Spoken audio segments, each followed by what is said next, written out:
أعوذ بالله من الشيطان الرجيم. بسم الله الرحمن الرحيم.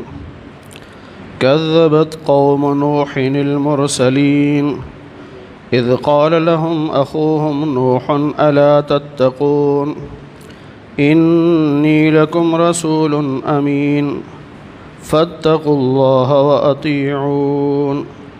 صدق الله العظيم. اللهم صل على محمد وعلى آل محمد كما صليت على إبراهيم وعلى آل إبراهيم إنك حميد مجيد. اللهم بارك على محمد وعلى آل محمد كما باركت على إبراهيم وعلى آل إبراهيم إنك حميد مجيد. 19ویں پارے کا 10واں رکوع سورہ شعراء کی آیت نمبر 105 سے درس کا آغاز ہو رہا ہے۔ پچھلے 3 رکوع میں سیدنا موسیٰ علیہ السلام کا واقعہ تفصیل سے بیان ہوا، پھر حضرت ابراہیم علیہ السلام کا واقعہ بیان ہوا۔ ابھی جو آیات پڑھی گئیں ان میں سیدنا نوح علیہ السلام کا واقعہ بیان ہوگا۔ ہر رکوع میں ایک نبی کا واقعہ ہے اور ہر واقعے کا آغاز ایک جیسا ہے اور اختتام بھی ایک جیسا ہے۔ اللہ فرماتے ہیں کہ قوم نوح نے رسولوں کا انکار کر دیا۔ اب یہاں یہ مسئلہ بھی سمجھ لینا چاہیے کہ قوم نوح نے ایک رسول کا انکار کیا تھا، سیدنا نوح علیہ السلام کا، لیکن اللہ فرماتے ہیں کہ رسولوں کا انکار کر دیا، تو مسئلہ یہ سمجھ میں آیا ایک رسول کا انکار ایسے ہے جیسے سارے رسولوں کا انکار کر دیا۔ اذ قال لهم اخوهم نوح، جب قوم نوح کو ان کے بھائی نوح علیہ السلام نے یہ فرمایا الا تتقون، کیا تم ڈرتے نہیں، خوف خدا نہیں رکھتے، انی لکم رسول امین، میں تمہارے لیے رسول ہوں، امانت دار ہوں، اللہ سے ڈرو، میری اطاعت کرو۔ وما اسألکم علیہ من اجر، اور اس تبلیغ پر میں تم سے معاوضہ نہیں مانگتا، اس لیے کہ میرا اجر، میرا معاوضہ رب العالمین کے ذمے ہے۔ فاتقوا اللہ، اللہ سے ڈرو اور میری اطاعت کرو۔ قالوا، انہوں نے کہا انؤمن لک، کہ ہم آپ پر ایمان لائیں، حالانکہ آپ پر ایمان لانے والے، آپ کا اتباع کرنے والے گھٹیا قسم کے لوگ ہیں، یعنی ہم دیکھ رہے ہیں کہ آپ پر جو ایمان لائے ہیں وہ گھٹیا قسم کے لوگ ہیں۔ اس پر نوح علیہ السلام نے فرمایا وما علمی بما کانوا یعملون، یہ مجھے نہیں معلوم کہ وہ کیا عمل کرتے ہیں۔ یہ گھٹیا ان کو کہا جاتا تھا جو محنت مزدوری کرتے تھے، غریب قسم کے لوگ، تو وہ ایمان لائے نوح علیہ السلام پر، تو باقی لوگوں نے کہا کہ یہ تو گھٹیا سے لوگ ہیں، محنت مزدوری کرتے ہیں، غریب لوگ ہیں۔ تو اس پہ نوح علیہ السلام فرمایا مجھے اس سے غرض نہیں کہ وہ کیا کرتے ہیں، ان حسابہم الا علی ربی، ان کا حساب میرے رب کے ذمے ہے، اگر تمہیں کچھ شعور ہو تو۔ پھر انہوں نے یہ مطالبہ کیا، 12ویں پارے میں یہ بات گزر چکی کہ قوم نوح کے جو سردار تھے انہوں نے نوح علیہ السلام سے یہ کہا کہ جب ہم آیا کریں ان غریبوں کو اپنے پاس سے اٹھا دیا کریں، کیونکہ ان کے ساتھ بیٹھنا ہم اپنی توہین سمجھتے ہیں۔ اس پہ نوح علیہ السلام نے فرمایا وما انا بطارد المؤمنین، میں مومنوں کو اپنے پاس سے اٹھانے والا نہیں ہوں، ان انا الا نذیر مبین، کیونکہ میں تو رسول بنا کے بھیجا گیا ہوں اور واضح تبلیغ کرنے والا ہوں۔ قوم نے کہا کہ اے نوح اگر آپ باز نہ آئے تو ہم آپ کو سنگسار کر دیں گے، یعنی پتھروں سے مار دیں گے۔ اس پہ نوح علیہ السلام نے اللہ سے دعا کی ان قومی کذبون، اے میرے رب میری قوم نے مجھے جھٹلا دیا، تو ہمارے درمیان فیصلہ کر دے، مجھے اور میرے ساتھ ایمان والوں کو نجات دے دے۔ اللہ فرماتے ہیں کہ ہم نے نوح علیہ السلام کو نجات دی اور ان کے ساتھ جو بھری ہوئی کشتی میں ایمان والے سوار تھے ان کو بھی ہم نے بچا لیا، اور جو باقی رہ گئے تھے جو کشتی میں سوار نہیں ہوئے تھے ان سب کو ہم نے غرق کر دیا۔ ان فی ذالک لآیہ، اس واقعے میں اللہ کی قدرت کی نشانی ہے، لیکن اکثر لوگ مانتے نہیں۔ اور تیرا رب وہ غالب ہے، زبردست ہے، لیکن اس کے باوجود مہربان بھی ہے۔ کذبت عاد المرسلین، قوم عاد نے رسولوں کا انکار کیا۔ پھر وہی مسئلہ ذہن میں رہنا چاہیے کہ ایک رسول کا انکار ایسے ہے گویا سارے رسولوں کا انکار کر دیا۔ تو ہود علیہ السلام نے اپنی قوم سے کہا الا تتقون، کیا تم ڈرتے نہیں؟ انی لکم رسول امین، میں رسول ہوں، امانت دار ہوں، اللہ سے ڈرو، میری اطاعت کرو، میں تم سے معاوضہ نہیں مانگتا، معاوضہ میں رب کے ذمے ہے۔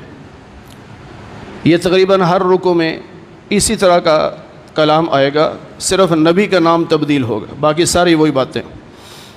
اتبنون بکل ریع آیۃ تعبثون، کیا تم بلڈنگیں بناتے ہو، اونچی اونچی بلڈنگیں، اور بیکار بناتے ہو؟ ایک ہوتی ہے کہ بلڈنگ ضرورت کے تحت بنائے جائے، اور ایک ہے ضرورت نہیں ہے، خام خواہ بڑی بلڈنگ، اونچی بلڈنگ بنا رہے ہیں صرف دکھلاوے کے لیے، تو یہ منع ہے، ایسا نہیں کرنا چاہیے۔ ہاں ضرورت ہے تو آپ بنائیں، لیکن آپ نے دیکھا ہے کہ لوگ کتنا پیسہ برباد کرتے ہیں اپنی بلڈنگوں پر، حالانکہ ضرورت نہیں ہوتی وہاں۔ وَتَتَّخِذُونَ مَصَانِعَ، اور تم بڑے بڑے محلات بھی اس لیے بناتے ہو کہ شاید تم نے ہمیشہ رہنا ہے اس میں، اور جب تم کسی پر ظلم کرتے ہو تو بڑا ظلم کرتے ہو۔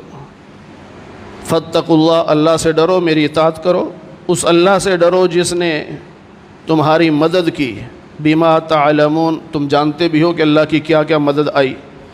مثلا اللہ نے تمہاری مدد کی کہ تمہیں جانور دیے، تمہیں بیٹے دیے، تمہیں باغات دیے، تمہیں چشمے دیے، یہ اللہ کی نعمتیں ہیں، لیکن تم اس اللہ کی بات نہیں مانتے، تو مجھے ڈر لگتا ہے کہ کہیں عذاب نہ آ جائے۔ قوم کہنے لگی آپ ہمیں نصیحت کریں یا نہ کریں، ام لم تکم من الواعظین، آپ نصیحت کریں یا نہ کریں، ہم آپ کی بات سننے والے نہیں۔ اور کہنے لگے کہ یہ تو، اور ہم پر کوئی عذاب نہیں آئے گا۔ فَكَذَّبُوهُ، ہود علیہ السلام کا انکار کر دیا، فَأَهْلَكْنَاهُمْ، اللہ کہتے پھر ہم نے ان کو ہلاک کیا۔ اس واقعے میں بھی اللہ کی قدرت کی نشانی ہے، لیکن اکثر لوگ مانتے ہیں۔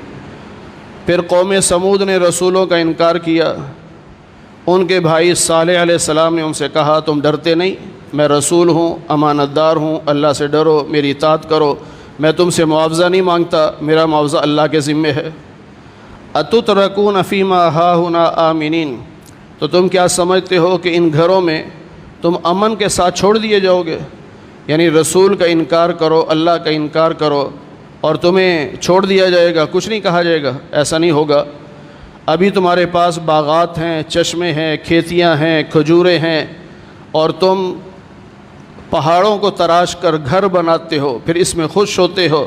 اللہ سے ڈرو، میری اطاعت کرو، اور جو حد سے تجاوز کرنے والے ہیں ان کی بات نہ مانو، جو لوگ زمین میں فساد کرتے ہیں، اصلاح نہیں کرتے، ان کی بات نہ مانو۔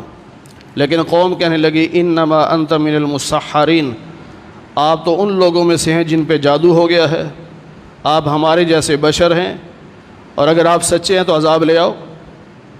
تو صالح علیہ السلام میں ہاذہ ناقہ، یہ اونٹنی ہے، اس کے پینے کا دن مقرر ہے، اور تمہارے جانوروں کے لیے بھی دن مقرر ہے۔ پہلے یہ اونٹنی کنویں پہ جاتی تو سارا پانی پی جاتی، ان کے جانور پیاسے رہ جاتے۔ پھر آپس میں یہ طے ہوا کہ ایک دن یہ اونٹنی پانی پیے گی اور ایک دن باقی قوم کے جانور پانی پئیں گے، باری طے ہو گئی۔ فرمایا کہ ان کو برے ارادے سے ہاتھ نہ لگانا ورنہ اللہ کا عذاب آئے گا، لیکن انہوں نے اس اونٹنی کو قتل کر دیا۔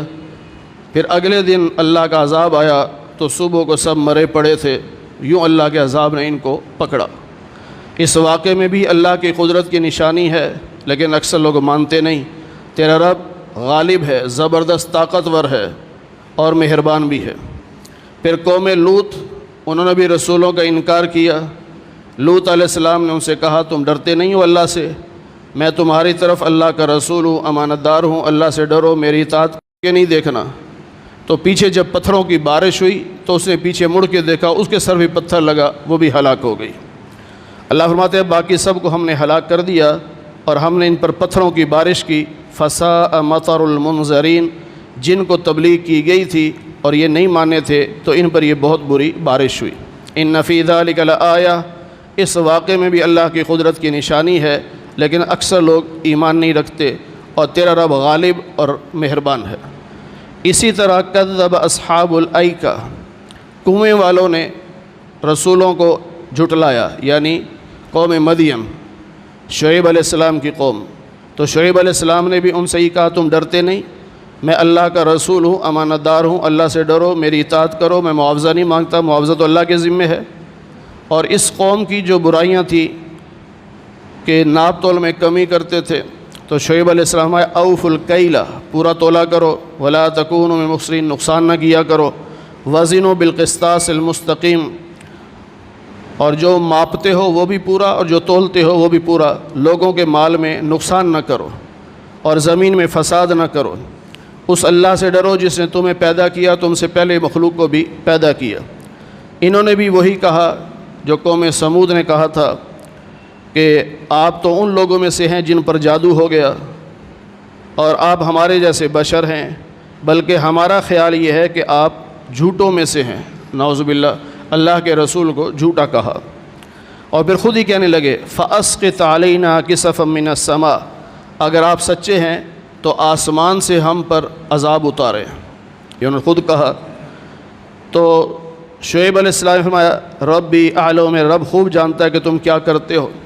بہرحال انہوں نے شعیب علیہ السلام کو جھٹلا دیا، پھر عذاب آیا ان پر یوم الذلہ، یوم الذلہ، ایسا عذاب جیسے شامیانہ، یعنی کالے سیاہ بادل آئے، بڑے خوش ہوئے، وہ جی بڑے اچھے بادل ہیں، بڑی بارش برسے گی، اور علاقے میں اللہ نے حبس کر دیا، وہاں سے نکلے بادلوں کے نیچے آئے، اوپر سے آگ برسی،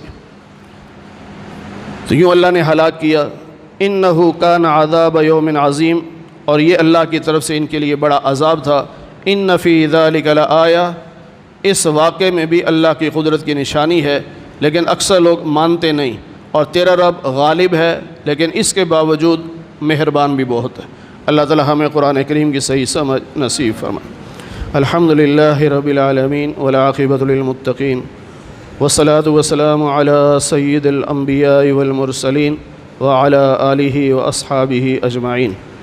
اے اللہ ہم سب کے صغیرہ کبیرہ گناہوں کو معاف فرما، اے اللہ درس قرآن کو اپنی بارگاہ میں قبول فرما، اے اللہ بیماروں کو صحت کاملہ نصیب فرما، بے روزگاروں کو حلال رزق نصیب فرما، حرام کے لقمے سے ہماری حفاظت فرما، اے اللہ جتنے مسلمان دنیا سے جا چکے سب کی مغفرت فرما دے، اے اللہ سب کو جنت الفردوس میں اعلیٰ مقام نصیب فرما دے، اے اللہ ہم سب کو قیامت کے دن حضور نبی پاک صلی اللہ علیہ وسلم کی شفاعت نصیب فرما، جنت میں آپ کی رفاقت نصیب فرما، آپ کے دست مبارک سے حوض کوثر کا پانی پینا نصیب فرما۔